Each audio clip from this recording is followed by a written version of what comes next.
Matinding sikreto ni First Lady Lisa Araneta Marcos nabunyag.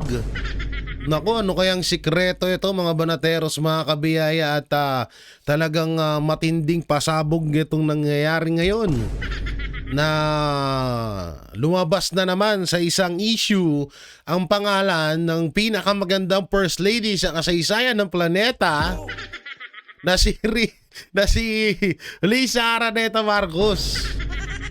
Tangina, malupit to. Ano kaya ito? Ano kaya ito? Eto na naman ba? About na naman ba sa pulburon? O sa ibang issue na naman? Eko, Ma'am Shitars, bigla-bigla ka lumilitaw.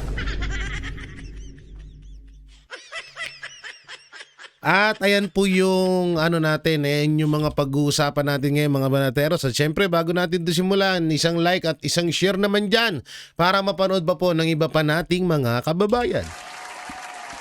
At wag na nga natin patagalin at eto na nga. Umpisahan na muna natin dito sa iba't ibang mga balita na katulad lamang nito na ayon sa garapata ni Marcos Jr., impeachment nakakasira sa magandang imahe ni PBBM ayon kay Yusek Claire Castro. Hindi maganda ang imahe ng Pangulo na siya ay masampahan ng impeachment. Maganda pa ba imahe ni Marcos Jr.? O kayo lang nakakaintindi niyan? O kayo lang nakakakita niyan? In fairness nahahawakan na kay Marcos Jr. Anti-Claire yung mga kakaibang nakikita ni Marcos Jr. at nakakausap, na-adapt mo na rin. Iba ka, Anti-Claire kakaiba na yung superpowers nyo ni Marcos Hawa-hawa na ba? Hawa-hawa na siguro ngayon no? Iba din Hawa-hawa na yung hawa-hawa na yung mga pinaggagawa nito ni Anti-Claire. Ay nako, Anti-Claire, ano man nangyari sa iyo? Pati ba naman yung pagkabaliw ni Marcos, inadapt mo na din. Magandang imahe. Saan? Buko sa'yo, bahala sa buhay mo. Oo, at eto, dito tayo sa pangalawa. Ano to? O eto, Martin Romualdez inirekomenda ang kasuhan ng Senate Minority Block. Ayon sa Senate Minority Block, Minority Report na nilagdaan ng 6 sa 9 na miyembro ng minority, hindi maaaring iwasan ng dating House Speaker ang pananagutan sa anomaly. Kasama ba dyan si Tito Soto at si Ping Lacson? Kasama ba dyan? Kung ganyan naman pala, bakit iniiwas ang mga katanungan kapag Martin Romualdez na ang napag-uusapan? Bakit? Bakit ganun? Bakit ganun ka lang? Bakit hindi mabanggit ang pangalan ni Speaker Martin Romualdez? Kasi nung nangyaring Senate hearing kapag nasasabi nga ang pangalang Martin Romualdez, ay biglang request ng timeout etong si Pinky Webb at si Soto the Great. Soto the Great. Kapag usapang bossing, pag si bossing hindi pwede usap, pag Duterte pwede usap. Ayos galing Pag Duterte pwede usap, pag bawal usap Grabe kayo bawal usap kay bossing Romualdez. Paano kung siguro ito what if na lang na yung Cabral files na hawak ni Congressman Lebiste nandoon ang pangalan ng mga Duterte. Si Kong Pulong, yung iba pang mga kakampi ng mga Duterte. What if kung nandoon? Siguro, antemano, doon lang kayo nakapokus, no? Zeus! Alam na namin yung mga diskartihan yung ganyan. Hindi na yan uubra sa amin. Pag si bossing, bawal ha. At eto na nga. Speaking of bossing, Ping iginiit na hindi sapat ang ebidensya laban kay Martin Romualdez. Ayop na yan. Ano yun? So, ibig sabihin, yung pagiging witness ni Gutesa, yung mga dokumento ni Saldico, yung nilalaman ng Cabral Files, ano pa ba? Yung mga sinabi ng mag-asawang Diskaya, so baliwala lahat yun. So, mas matimbang yung dalawang witness na naka-face mask. Ang galing. Ayun naman pala. Sa susunod kasi, shoutout dyan ngayon sila Amy Marcos, sila Marcoleta. Sa susunod, pag may inilabas po kayong mga witness, pagsuotin nyo rin ng face mask saka salamin. Kasi parang yun ata yung way na para masabing malakas ang ebidensya kay Martin Romualdez. Mali pala nila Congressman Marcoleta, hindi nyo kasi pinagsuot ng face mask. Ba't nyo kasi hindi pinagsuot ng face mask si Gutesa? Hindi tuloy pinapaniwalaan ni Ping Lacson, no? Sa ngayon, no, hindi sapat yung impormasyon para i-implement. Ano to?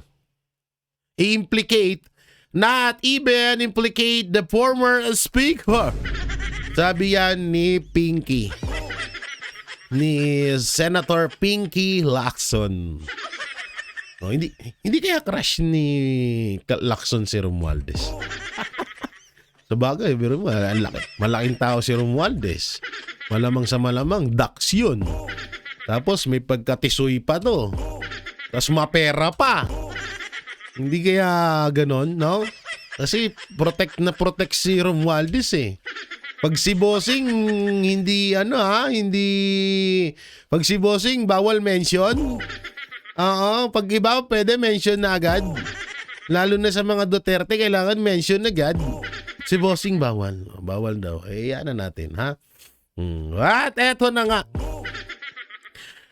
Napakahina, sabi ni Congressman Erice. Congressman Edgar Erice sa impeachment na hinain laban kay Marcos Jr. Alam nyo, yung mga impeach niya kay Marcos Jr., talagang masasabihan na natin na wala talagang kwinta yan. Dahil ang mga naghain yan ay mga kakampi niya din. Kasi ganito yan para lang para lang, alam ko nandito yan sa natin, wait lang, hanapin natin. Alam ko nandito yan na mga, alam naman ho natin na ito ay palabas lamang. Na para masabi lang na nasa gitnaan ang Congress. Huwag nyo na kaming daanin sa mga ganyan. Hindi naman kami pinanganak kahapon. Na para na hindi namin malaman yung mga Kimberluhan nyo dyan. Yung mga planadong mga impeach. Ulol. Kung talagang magpapataw kayo ng impeachment kay Marcos Jr., di sana mas nauna yung impeachment ni Marcos Jr. kaysa kay BP Sara Duterte. Gilan nyo kami sa mga ganyan nyo. Ito pang isang garapata, ang anak ni Dilima. Awig no? Kamara, kayang-kayang pagsabayin ng impeachment ni Marcos Jr. at BP Sara ayon kay Luistro. Sa isang panayam, giniit ni Luistro na buo ang kanyang tiwala sa kakayanan ng mga miyembro ng House Justice Committee na gampanan ang kanilang tungkulin kahit pahigit sa isang impeachment case ang kanilang haharapin. Di paldo na naman kayo. Kasi pumaldo na kayo nung unang impeachment kay BP Sara, so pangalawang impeachment na kay BP Sara, so paldo ulit. Tapos may impeachment pa kay Marcos na gawa-gawa lang, paldo ulit kayo. Puta na, paldo guys. Paldong-paldo sila ngayon. Ang lupit. Sana all. Tangina, no, pagtapos ng termino ni Marcos Jr., no, ang daming mayayaman na congressman. Oh, talagang alam mo, parang sa kanila blessing to talaga eh. Kasi nung panahon ni Duterte, walang makaporma eh. Gineta sila eh. Parang mga adik lang, 6 years na nagbago, ngayon adik na ulit. Hindi naman ho lahat ha. Kasi, di ba? So, ganun din sa korupsyon na dieta sila ng 6 years dahil sa panunungkulan ni Pangulong Duterte. So, ngayon sila nagbabawi. Kaya sobrang daming nawawalang pera ngayon kasi nagbawi ang lahat. Ang galing. Oh, ano ba? Ano naman to, Ping? Ping, na imbierna. Sino naggawa ng Sino naggawa ng posoy? Ang balita ngayon, grabe yung post mo, pang girl lalo ha.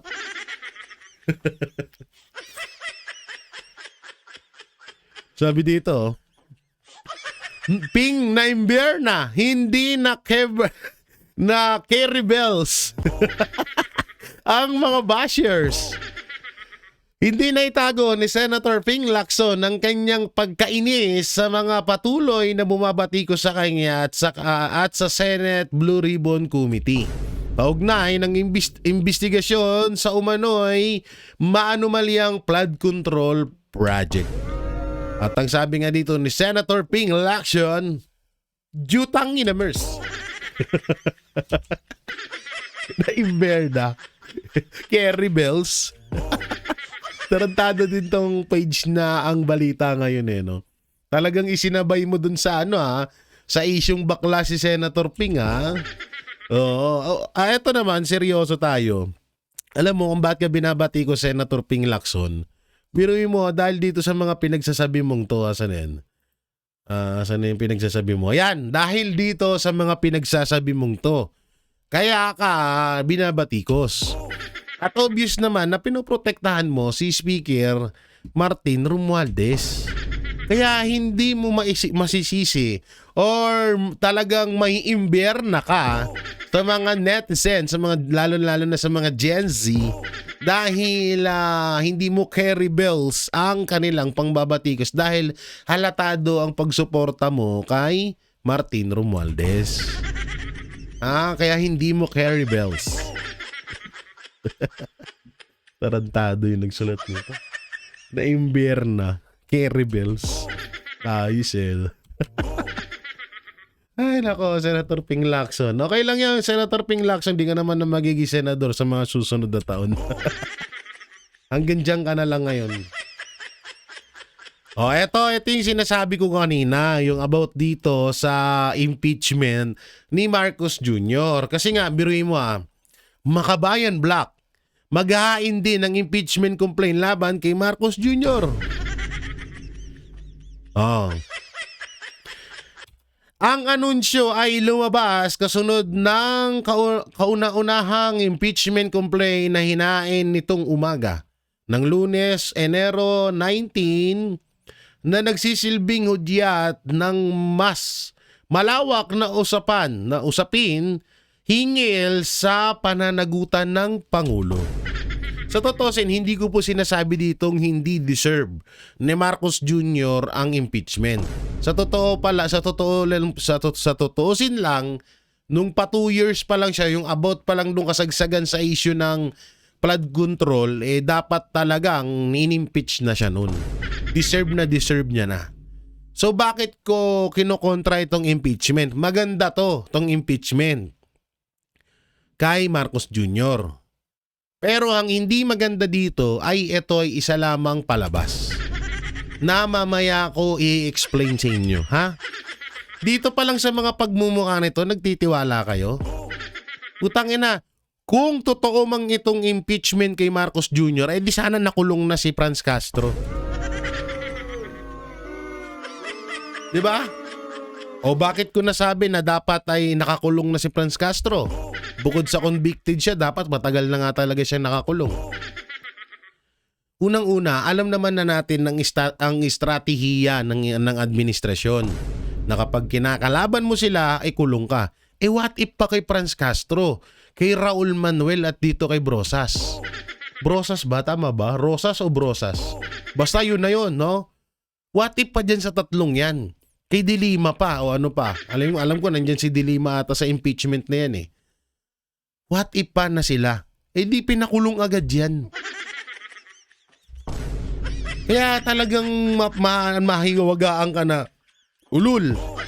Para lang masabi nyo sa taong bayan na nasa gitnaan kayo kung magagawa-gawa kayo ngayon ng impeachment kay Marcos Jr. Ulul! Tigilan nyo kami. Hindi kami pinanganak kahapon. Ito na naman si Garapatang Klero.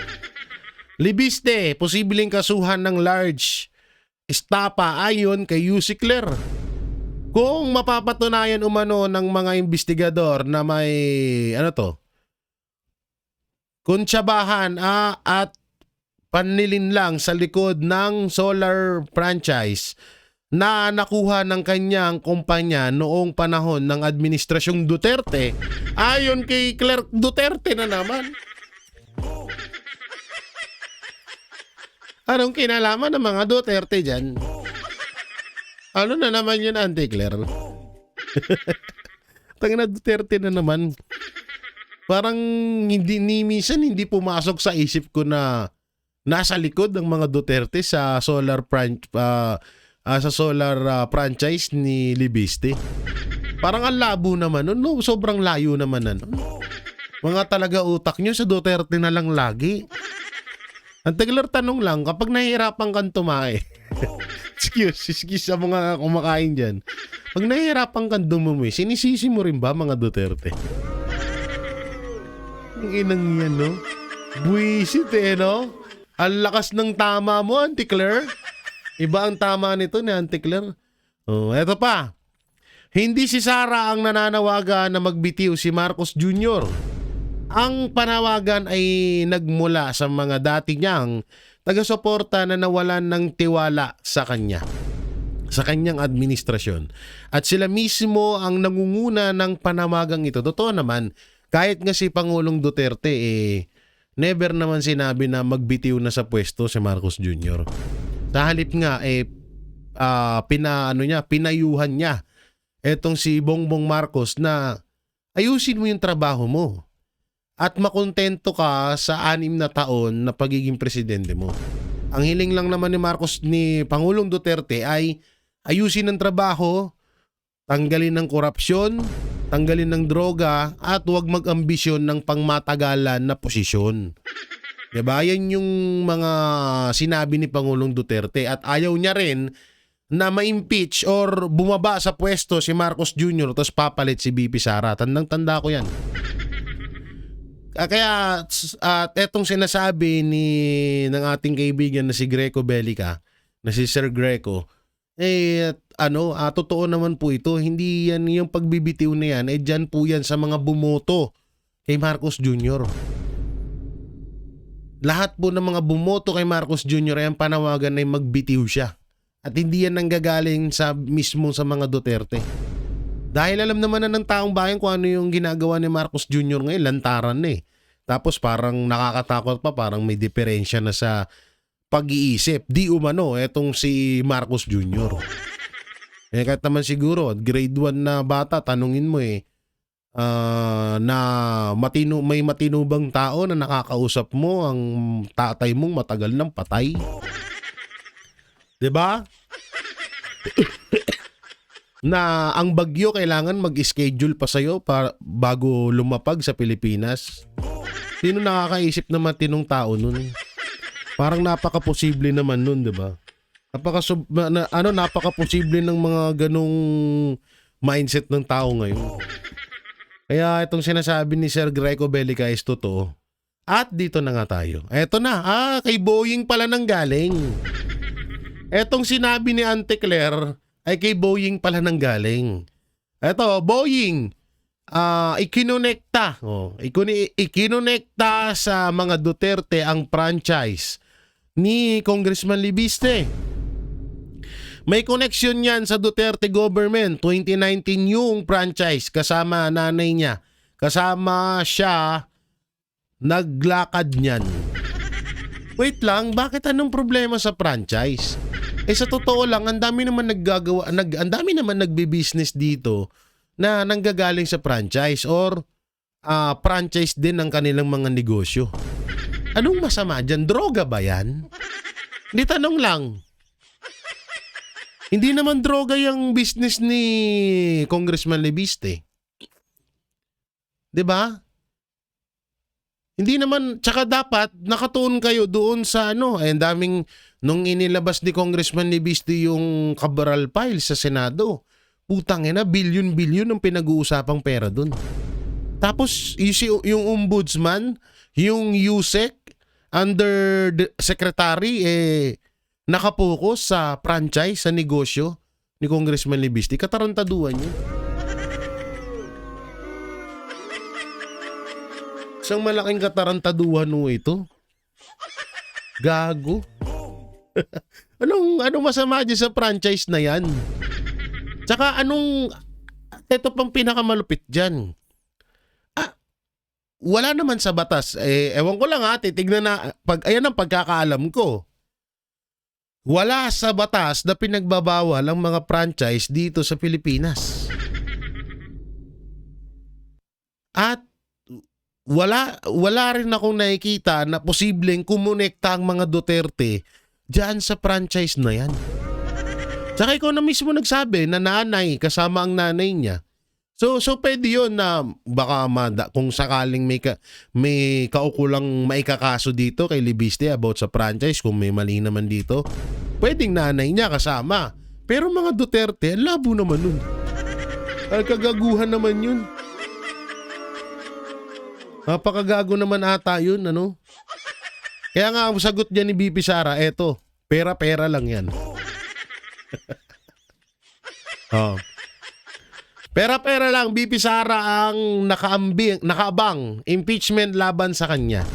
Magiging katulad lang din yan nung nakaraan na ginawang fundraising ng mga members of the House of Representatives, yung pagpirma nila sa impeachment na totoo naman. Totoo naman? At saka may congressman na naman nagsabi niya na si Suan, 'di ba? Hindi ko lang alam kung saan distrito si Suan. Pero inamin niya sa isang interview sa radio station na kapag hindi sila pumirma, mawawalan ng pondo yung kanilang distrito.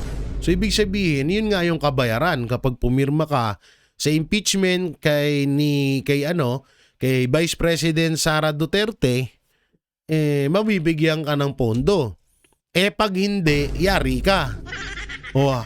Paano ko ba nasabi na pag hindi ka pumirma, yari ka? Tignan niyo yung ginagawa kay Senator Bong Revilla ngayon. Hindi pumirma si Cavite 1st District Jolo Revilla, pati yung, kung di ako nagkakamali, pati nanay niya, or kung sino mang kamag-anak pa ng mga Revilla, hindi pumirma sa impeachment kay Vice President Sara Duterte nung nakaraang taon. Anong nangyari ngayon? 'Di ba pinag-iinitan si Revilla? Hindi siya nanalo bilang senador na mas deserve niya pang makaupo kaysa kay Lito Lapid at kala Kiko at Bam Aquino. Doon pa lang nahiwagaan na tayo doon, 'di ba? So pangalawa pa diyan yung gawa-gawang kaso laban sa kanya. Kasi nga natunugan na ay hindi natin to kaalyado. Hindi natin kakampi to si Revilla. Oo, tingnan mo yung mga kamag-anak, hindi pumirma sa impeachment laban kay BP Sara Duterte. Kaya ngayon, mangyayari, is ganun na naman ulit. Natatakutin or sa parang aanuhan na naman itong mga congressman na, pirmahan na tayo. Pag hindi kayo pumirma sa impeachment, wala kayong pondo sa mga distrito nyo. Sa mga distrito nyo. Na mangyayari na naman ulit ngayon. Kaya ang pinaka words for today's video, paldo na naman sila. Paldo. Paldong-paldo na naman ng mga ina. Sarap buhay. Sana, Papasana all ka na lang, no? Biruin mo, pipirma ka lang sa impeachment. May milyones ka na. Buti sana kung mapupunta lahat sa distrito mo. Hindi naman. Kaya yung ibang mga congressman, Hermes na lang. Dior. Diba? Grabe, no? Dior, Hermes. Grabe pala, alam nyo. Diba, one time, may kukwento lang ako about sa mga luxury shoes, bags, and basta, yun. Yung mga mamahalin. So, di ba na-interview namin si Chavit Singson? So, alam naman natin na si Chavit Singson ay doon pa man ay isa yan sa pinakamayayaman tao dito sa bansa natin. Nakita ko yung sapatos, guy, Hermes. Sinearch namin ni Banat Bay, umaabot ng halos nasa 300k to 500k to millions ang isang sapatos ni Chavit Singson. What if pa yung mga relo, bags ng Hermes na makikita natin kadalasan na suot-suot, dala-dala ng mga kongresista. Ang galing. 'Di ba? Kaya paldo na naman. Kaya ang matatawag natin sila, ang sigaw natin kamara, paldo na naman. Paldo-palduhan no? At eto na nga yung pasabog na sinasabi ko sa inyo na natuklasan na naman kay Ma'am Shitars. Kamakailan lang po ay nag-viral ang topic at ang mga pasabog ng isang vlogger na tiga-ibang bansa na etong si Ma'am Shitars ay may iskandal puto. Nakita ang kanyang lapay. Nakita ang kanyang lapay, no? At na-issue din si Marcos Jr. na ito ay bayot at nagpapatumbong sa mga binabayarang lalaki na nagkakahalaga ng 2.3 million pesos. Na hindi natin alam kung totoo ba yun o hindi. So ngayon, may panibagong kakaharapin na naman na issue. Etong si Ma'am Shitars. Dahil nga nadiskubrihan na ang nagpapa-impeach sa presidente ay abogado pala ni First Lady Lisa Punyeta Marcos. Ang sabi nga dito ng aking tukayo na si Jay Sonsa, di kayo na ang wise and bright. Aha, mga ulul. Ito, babasahin natin dito yung sinabi ni Kong Pulong Duterte. Scripted. Kong Pulong, inihaing impeachment versus Marcos Jr. ay scripted. Binigyang diin ni Kong Pulong ang maliit na mundo matapos lumutang na ang abogado na nag-prepare ng impeachment complaint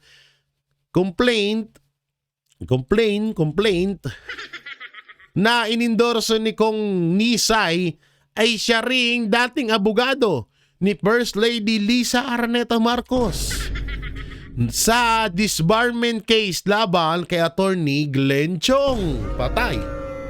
Yan na, sinasabi ko, Inday, dudong-dudong. Yan sinasabi ko sa Inday, Lisa. Hindi ka nakikinig. Minsan kasi gamitin nyo ang inyong mga utak. Hindi yung puro mata mo lang.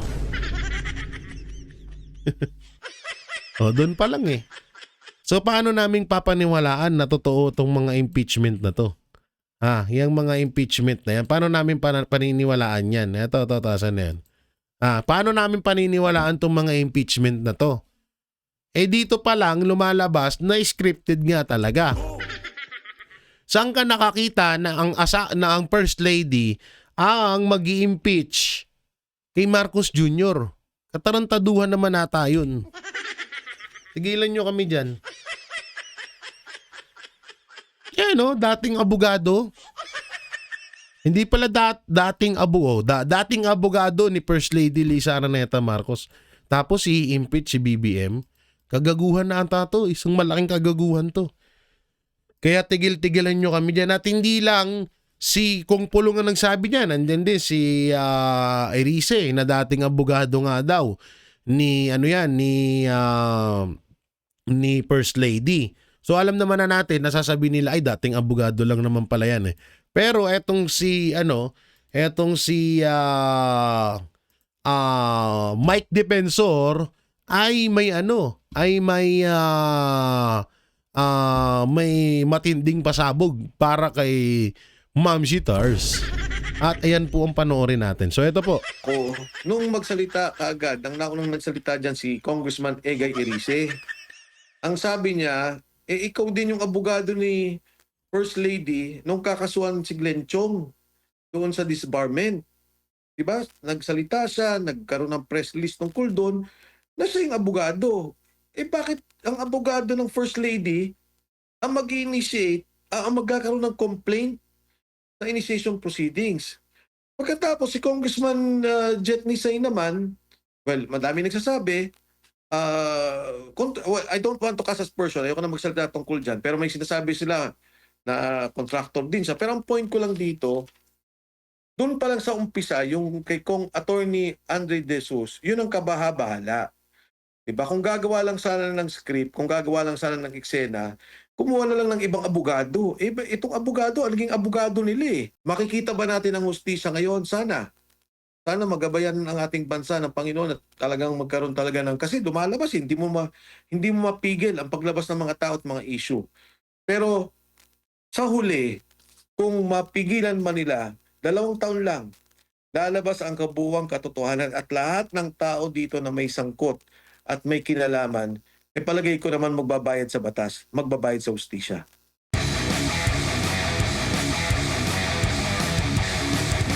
Sir, impeachment noon kay ERAP. Impeachment na naman ngayon kay PBBM. Anong tingin mo, sir? Deja vu ba? Oo, deja vu kasi talagang makikita mo yung sitwasyon noon na mga nakikita nating problema kasi at the time, di ba, corruption din yung naging main issue noon. And sa ngayon, nakikita natin. Pero ang katotohanan, mas malala sa ngayon. Ngayon lang natin naririnig kahit na yung mga nagsilbi na sa gobyerno, mga kabinete, ang mga kongresista na nagsilbi na dyan at hanggang ngayon nagsisilbi, no?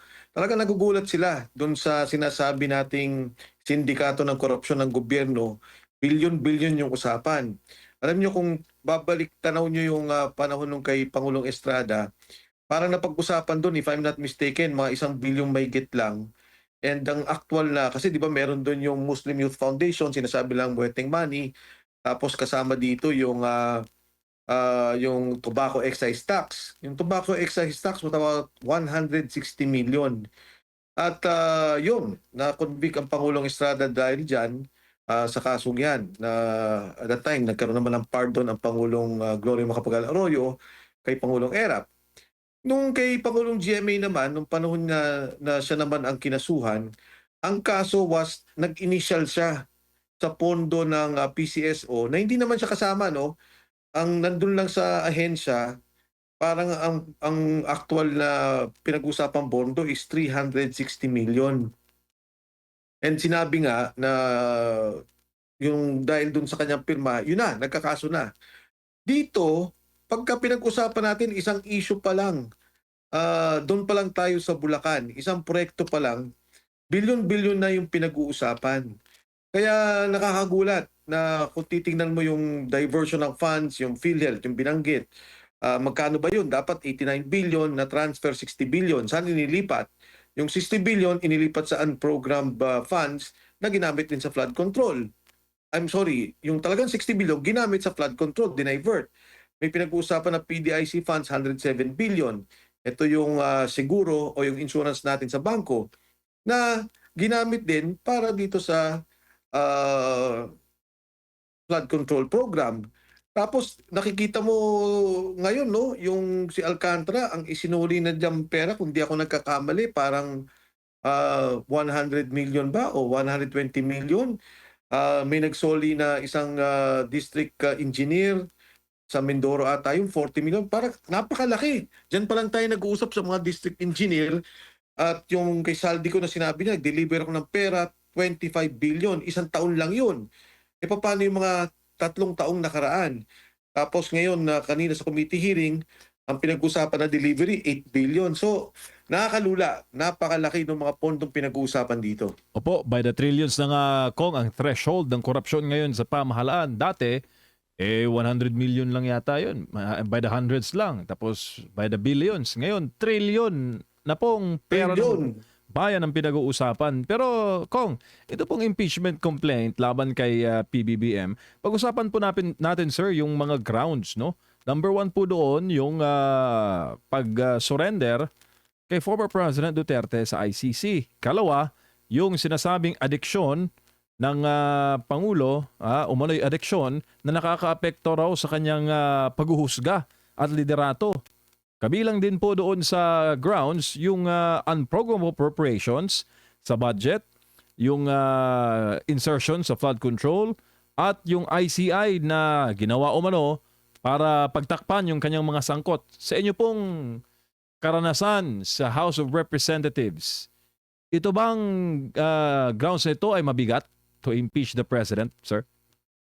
Alam mo, MJ, bago ko sagutin yung grounds na yan, ang critical kasi dito sa naging proseso ng impeachment, dati-rate, hindi klaro yung, hindi naman sa hindi klaro, kundi may house rules tayong tinatawag yung proseso na idinidikta ng alituntunin ng Kongreso. Kung yung rules ng Congress of the Philippines, yan ang sinusundan sa impeachment. Ngayon, dahil dun sa kaso nila kay VP Inday Sara, ikinlaro ng maganda. Ano ba, sabi ng Korte Suprema, teka lang, totoo may political yan at may legal yan. Pero yung constitutional mandate ng impeachment at sinasabing pahalagahan natin ang prosesong to, wag nating babuyin, wag nating sirain, inilinaw yan ng Korte Suprema. Kaya kung minsan, may mga dati, di ba, may magpa-file, ang sinasabi nila, impeach me. Tama. Ano yung sabihin? Para bang nagpa-file ka ng impeachment para ma-disbar mo na yung isang taon, kasi isang beses lang isang taon ang pwede mag-file ng impeachment. Ngayon, maganda yung mga binanggit mong kaso. Ano yung binanggit mo? Yung ICC kidnapping. Totoo yan.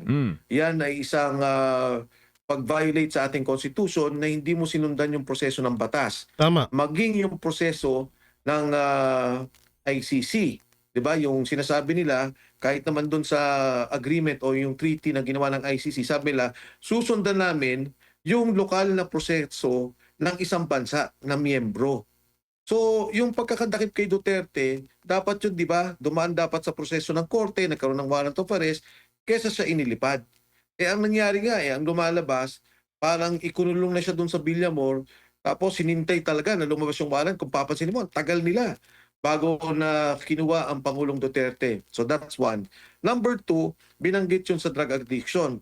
Klaro din yan kasi siyempre ang isang Pangulo, lalo tigit na meron tayong mga kinabibilangan na mga sitwasyon na maaaring delikado sa ating bansa. Katulad ng West Philippine Sea, maaaring magkagera tayo dyan. Isang maling desisyon, isang maling salita ng isang presidente, problema na yan. At saka siyempre, yung pagpapatakbo ng gobyerno, yung sinasabi nating mga korupsyon na nakikita natin sa ngayon, di ba sabi nga ni Amy Marcos nung magsalita siya, kaya nagkagulo-gulo, kaya nagkaganito yung budget, kaya ganito yung korupsyon kasi wala na sa tamang isip. So, that is also a betrayal of public trust. Nabanggit mo yung diversion ng budget. Tama ba na i-file din ata yun? Hindi ko pa nakita yung eksaktong i-file ni Attorney Andre De Jesus na in-endorse ni Congressman Nisay. Pero itong mga bagay na to kasi lumalabas na issue. Talaga namang napag-uusapan na to eh. Lumabas na Senator Amy, lumabas na yung sinasabing kidnapping, lumabas na yung diversion ng budget at korupsyon. Ang importante, yung bang ginawa mong impeachment case, tama sa forma, yan ang requirement ng komite, form and substance. Tama ba yan sa forma at tama ba yung substance? Pag nagkamali ka dyan, pag sinabi lang, okay, tama yung form, maganda yung pagkakalatag mo, pero yung substance mali o hindi mo, para bang naglagay ka ng kung ano nung ebidensya walang kwenta, mabuvote lang dyan. Pwedeng iboto nila yan. Ngayon, ang kagandahan MJ Admar sa nangyari dun sa kay VP Inday Sara, hindi mo na pwedeng lukoy ng impeachment. Sabi nila, pag kami nag-file ng impeachment, immediately dapat ibigay sa Speaker of the House. Si Speaker naman, kailangan niyang ilagay sa plenaryo within 10 days. Ilagay niya sa order of business, doon sa mga pag-uusapan o tatalakayin Kaso kakampi ni Marcos ang speaker. Hindi nga pa rin. ng Kongreso. At ang plenaryo, kailangan ibigay sa Justice Committee within 3 days. Hindi mo siya pwedeng babuyin, hindi mo siya pwedeng patagalin, hindi mo siya pwedeng i-hold. Ngayon ang tanong, Katulad ang ibig sabihin nito ni Congressman Mike Defensor, katulad nung kay BP Sara, 'di ba? Dapat hindi 'yun pinatagal. Bakit nagkaroon ng 3 complaint 'yun? Complaint 'yun, 'di ba? So ganun na ganun 'yun, dapat unta antimano, pag na-file, dapat itakbo agad 'yan. Hindi pwedeng patagalin 'yan. nag-file na tong si Congressman Nisay, nag-file na si Attorney Andre De Jesus. Yan ba makaka-apekto sa impeachment na magpa-file ng impeachment sa January 26? Hindi. Dahil lumalabas within 10 session days, dinefine niya hindi working days, session days. So January 26 is the first session day. At nagkaroon na ng desisyon dyan ang Korte Suprema na kahit na 10 kami nag-file, kahit na nga nag-file ng January 26, January 27, ay kaparti na to na kailangan pag-usapan ng komite kung i-consolidate nila, kung pagsasama-samahin nila. Hindi nila pwedeng lokohin yan o piliin o kunwari sabihin nila o tabi na tong iba kasi nauna to, hindi pwede. Kasi the first filing day is January 26. Alam mo, nung binilang ko yung deadline ng filing, kasi sabi ng Supreme Court, ano na to, mandatory, hindi nyo ministerial, hindi nyo pwedeng lokohin. January 26 to January 28, 3 days. Pag kinompute mo yan, kasi di ba every 3 days lang ang in a week ang session days, tama ba MJ? Hanggang Miyerkules Oo. lang, Kong. Oo, dati kasi up to Thursday eh. So ngayon, ang deadline ng 10 plus 3, 10 session days to refer to the plenary, included in the order of business, and then the referral to the committee, yun ay magti-trigger ng impeachment eh. February 23 ang deadline. Tagal-tagal Pag pa. pinagsama-sama mo yung oras na yun. So, Kong, para po sa inyo, itong first impeachment complaint laban kay PBBM, Ito na. is it Eto na. true or a trap? Alam mo, ayoko namang magsalita ng hindi maganda dito kay Attorney Andre De Jesus at saka kay Congressman Nisay. Pero nabahala ako nung magsalita kaagad, ang naunang nagsalita dyan si Congressman Egay Erice. Ang sabi niya, ikaw din yung abogado ni First Lady nung kakasuhan si Glenn Chong doon sa disbarment. Diba? Nagsalita siya, nagkaroon ng press release tungkol doon, na siya yung abogado. Bakit ang abogado ng First Lady ang mag-initiate, ang magkakaroon ng complaint sa initiation proceedings? Pagkatapos si Congressman Jet Nisay naman, well, madami nagsasabi, I don't want to cast aspersion, ayoko na magsalita tungkol dyan, pero may sinasabi sila na contractor din siya. Pero ang point ko lang dito, doon pa lang sa umpisa, yung kay Kong Attorney Andre De Jesus, yun ang kabaha-bahala. Diba? Kung gagawa lang sana ng script, kung gagawa lang sana ng eksena, kumuha na lang ng ibang abogado. Tama. Itong abogado, naging abogado nila eh. Tingin ko naman, sa unang tingin pa lang, nakakabahala. At Hindi ko alam kung sinasadya na ba nila yan o sadyang talagang malakas lang yung trip nila. No? Kasi alam naman nila yan eh. Kasi sobrang tangan na ba nila sa ganyan? Na ay hindi naman mapapansin yan. Hindi ba nila naisip na mapapansin na yang nag-file ng impeachment kay Marcos Jr. ay abogado ni First Lady Lisa Araneta Marcos? 'Di ba? Ewan ko na lang kung anong kahunghangang kagaguhan ng pumapasok sa utak nila na hindi nila ewan ko, di ko alam kung sinasadya ba. Kayo mga banateros, kayo ang humusga kung anong kabaliwan na naman itong nadiskubre dito kay First Lady Lisa Araneta Marcos mapatungkol sa impeachment. Kauna-una ang impeachment laban kay Marcos Jr. So i-comment nyo na lang po dyan sa baba At hanggang dito na lang yung video natin. Comment nyo na lang po dyan sa baba ang inyong opinion.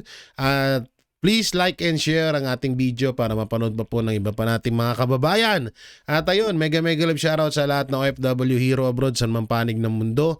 Sa lahat ng patuloy na nanonood, especially sa mga senior citizen na patuloy na sumusuporta, nanonood at nagmamahal sa Banateros Brothers, SMNI, kay Pastor Apollo Kibuloy at syempre sa pamilyang Duterte. So maraming salamat po sa inyong lahat. So yun, ingat po kayo palagi. God bless and peace and bye-bye.